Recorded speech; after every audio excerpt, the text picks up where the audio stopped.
Como eu queria saber quem inventou o Evangelho da Graça?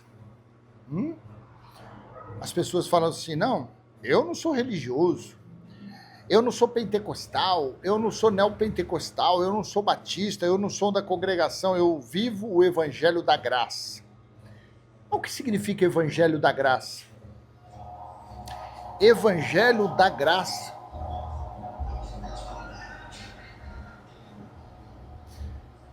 Mas quando você lê Marcos capítulo 1, versículo 14 e 15, o significado de evangelho eram as boas novas que o reino de Deus estava próximo. Então, anunciar o evangelho, coisa que Jesus de Nazaré fez, coisa que os discípulos fizeram, eles anunciaram as boas notícias aos judeus que o reino de Deus estava para se cumprir, estava para ser estabelecido. Aí, nas epístolas paulinas, em algumas, você vê uma distorção do entendimento da palavra evangelho. Eu lembrei de uma aqui agora, Romanos 2:16. Está escrito que Paulo disse, conforme o meu evangelho, o mundo será julgado. Conforme o meu evangelho? O que é isso, o meu? Que evangelho que Paulo tinha? Que evangelho era esse? Ah, esse era o evangelho da graça. Mas o que é evangelho da graça? Se evangelho eram as boas notícias que o reino de Deus estava próximo. Hã?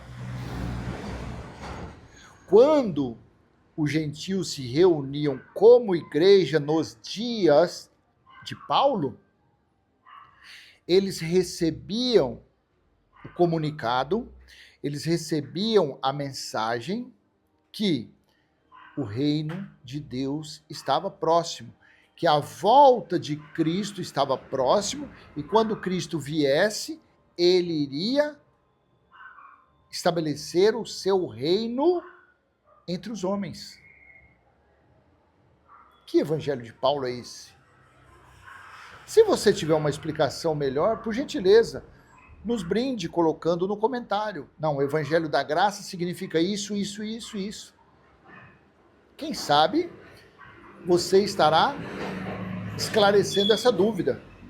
Que evangelho da graça é esse? Que as pessoas estão aí querendo ser diferentes dos outros religiosos, vivendo o evangelho da graça. Eu não vivo Moisés, eu vivo o evangelho da graça. Volto a afirmar. Evangelho significa as boas notícias do reino de Deus. E quando é que o verdadeiro evangelho se cumpriu? Quando é?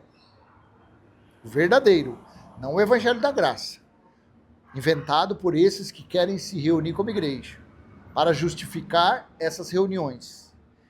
O evangelho da graça. Agora, o legítimo evangelho, ele se cumpriu ao toque da 7ª trombeta. Vai lá em Apocalipse 11:15 e olha lá. Inclusive, dê uma olhadinha antes em Apocalipse 10, versículo 7. O anjo disse a João, João, quando a 7ª trombeta for tocada, então o grande mistério de Deus irá se cumprir.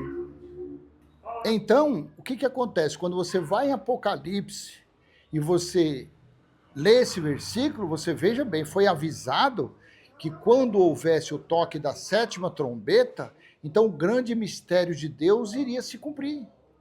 Então você tem que buscar entender esse mistério. Que mistério foi esse?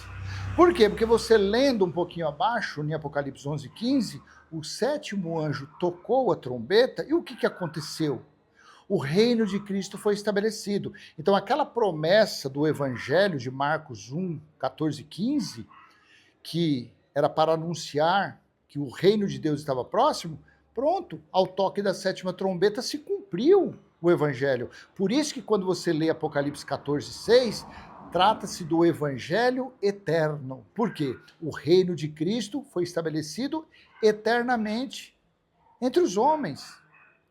Aonde? No entendimento, no coração, no espírito. Quando você aprende isso, quando você entende isso, você passa a desfrutar do reino de Cristo estabelecido. Simplesmente isso.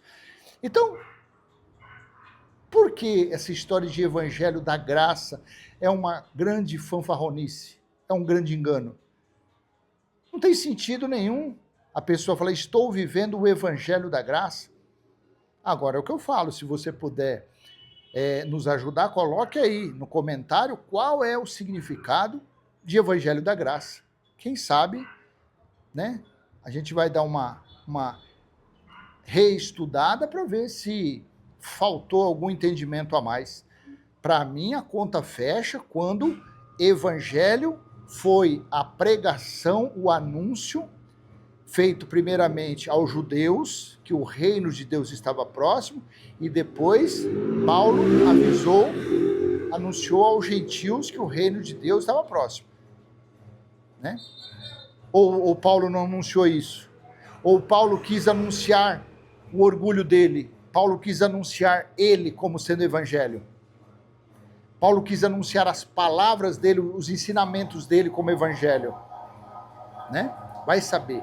Mas evangelho, no seu entendimento genuíno, era o aviso que o reino de Deus estava próximo. E ele se cumpriu no período do dia do Senhor, que aconteceu entre o ano 66 e a metade do ano 70, quando Cristo veio para o seu tribunal espiritual e julgou quem deveria ser julgado, que foram as 12 tribos de Israel, que foi a nação de Israel. Porque assim Jesus disse aos discípulos, lá em Mateus 19, versículo 28, quando o Filho do Homem se sentar no trono da sua glória, vocês que me seguiram sentarão para julgar as 12 tribos de Israel.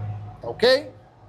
Curte, comenta, compartilha, se inscreva, ativa o sininho e vamos em frente. Não sou mestre, não sou professor, não sou dono da verdade, nada disso. A única coisa que eu faço é ler a Bíblia de uma forma o mais racional, o mais coerente possível, tá bom? Um excelente final de semana, até mais, tchau, tchau.